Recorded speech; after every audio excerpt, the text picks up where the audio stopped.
Well guys, it is time to harvest some grapes. They're starting to turn purple.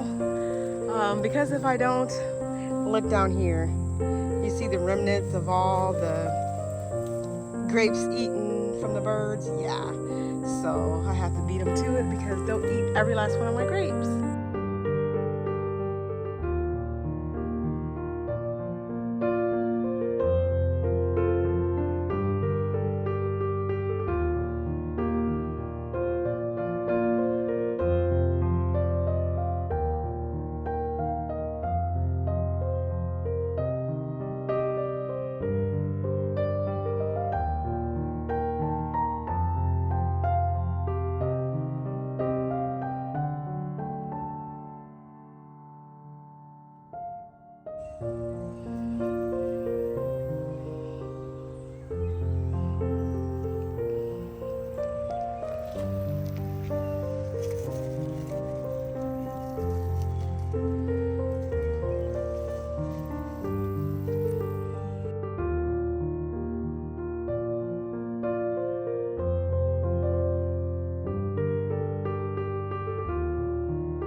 So if you remember past videos, this is my row garden and it's went through a transformation, guys. I really was spending so much time with weeds, to say the least, and it was just getting a little bit too much. So I decided to go with raised bed over in my row garden. And I do still have some rows. Right over here is my raspberries. This is called Raspberry Lane. So as you walk in, that's why I named this Raspberry Lane. And I have a raised bed there, cascading raised bed that you saw in a video last year, me and my husband put together. But I'm gonna have to clean this out right here, plant some new seeds. Then I have another raised bed right there that I'm currently growing some green beans up. We'll go over there shortly, but this is Raspberry Lane. And let me just show you why I had to kind of go this route.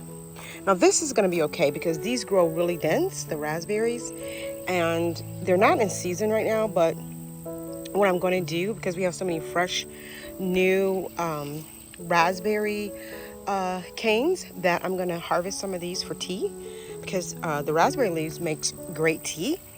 But this is what I'm talking about. This is a weed called, my husband calls it chamber bitter. I think he looked it up. But what you don't understand, guys, it is really prolific. I didn't even grab that one by the roots because I'm scared of these canes. Let me see if I can grab this one down here. There we go. Now this didn't get a whole lot of soil with it, but when they get larger, it takes so much soil from my earth, and I just got so, I don't know, it would cover my whole garden if I would let it. And my garden is really big. And it's in the forest, basically. So this is probably the reason why I get so many weeds. Look at that butterfly. Isn't it beautiful?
Well, hello everyone and welcome back to my channel. I'm Peaches and today I'm doing a video for you guys.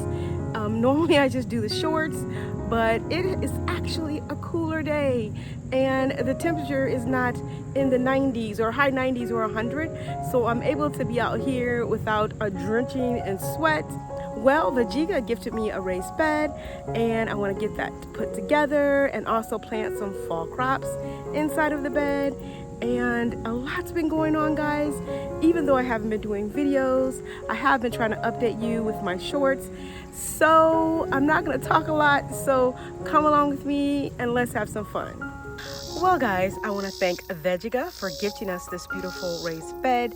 We're going to get this all unboxed and I'm going to install it right here in front of the drift roses. I think it's going to be a wonderful backdrop. Okay guys, so here we are on this nice fall day and I opened up the box and these are all the parts. These are the panels and I guess these are the corner pieces, and they also included this handy dandy guide. I have a bag of screws right here. Now, this is probably my least favorite part about putting together a raised bed are the screws, but nevertheless, I'm going to go ahead and get this put together, and then I'm going to move it over to the area where I showed you earlier and fill it up. Here we go, guys. Also, in this book, there's several options that you can choose for this 17 tall 9 1/8 rectangular bed. You can choose the 2 by 8 feet or the 3 by 5 by 6.5 feet or this totally square one right here. But I'm going to use this one right here. I love the 2 by 8 feet beds because you can harvest or sow your seeds without having to walk all the way around the bed. Well guys, I had to go attend to another issue here on the farm, so I'm gonna go ahead and get this bed together and show you what it looks like.